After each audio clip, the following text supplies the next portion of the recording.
Salut à tous et bienvenue dans l'Atelier du Savoir. Aujourd'hui, on va décortiquer un truc qui se cache juste sous notre nez dans nos cuisines. C'est un détail qu'on voit tous les jours, mais qu'en fait on ne comprend pas vraiment. Et franchement, ce qu'on va découvrir ensemble, ça pourrait bien changer notre façon de faire les courses pour toujours. Ah, on a tous connu ça, pas vrai? On ouvre le frigo, on prend un yaourt, et là, c'est le drame. Expiré d'hier. Panique à bord. Une petite voix crie « Danger !» L'autre murmure « Quel gâchis !» Eh bien, ce dilemme, ce grand classique, on va le démystifier ensemble, maintenant.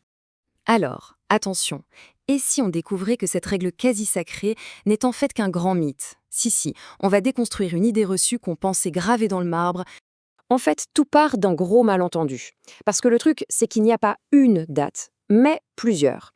Et chacune, elle raconte une histoire complètement différente. C'est ce petit chaos sur les étiquettes qui est à l'origine de toute notre confusion. Allez, on regarde ça de plus près. À consommer de préférence avant? Ça, c'est juste une suggestion pour avoir le meilleur goût possible. C'est une question de qualité, pas de danger. La date de vente limite? C'est une info pour le magasin, ça ne nous concerne même pas. La seule qui doit vraiment nous alerter, c'est à consommer jusqu'au. Et ça, c'est surtout pour les produits super frais, comme la viande ou le poisson. Ok, mais alors, d'où elles sortent ces dates si elles sont si confuses? Pour piger le truc, on va faire un petit saut dans le passé. Avant, c'était simple, on se fiait à nos sens. Puis, les supermarchés sont arrivés, les produits ont commencé à voyager, et là, tout a changé. Les dates ont débarqué. Mais attention, pas pour des raisons de sécurité, hein. C'était d'abord un outil pour aider les magasins à gérer leur stock, et pour les marques, une façon de garantir que leurs produits seraient au top.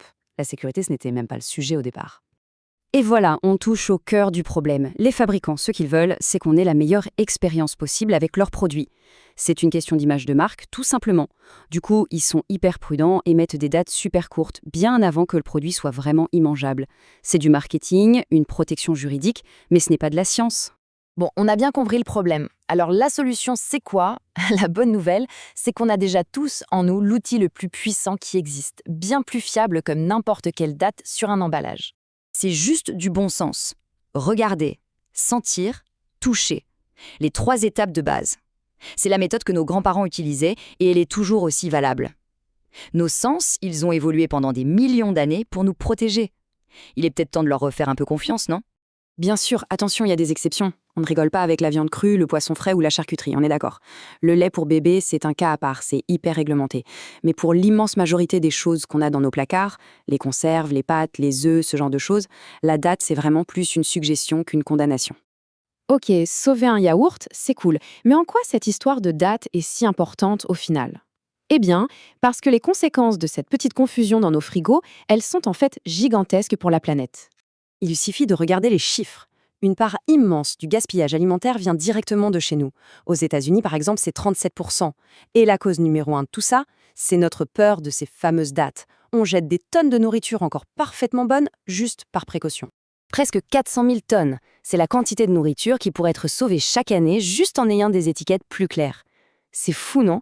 Imaginez un peu l'impact. Moins de gâchis, c'est mieux pour la planète, pour l'économie, et ça aide même à lutter contre la faim.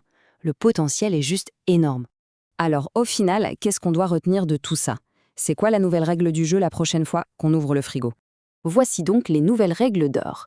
Primo, les dates, c'est une question de qualité, pas de sécurité. Secondo, les meilleurs alliés, ce sont nos yeux et notre nez. Et tertio, en changeant cette petite habitude, on fait un geste énorme pour notre porte-monnaie et pour la planète. La prochaine fois, il faut se souvenir de ça.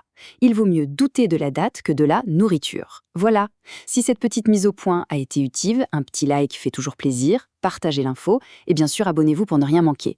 Laissez un commentaire pour donner votre avis. On se retrouve demain, même heure, pour décortiquer un nouveau sujet. Salut!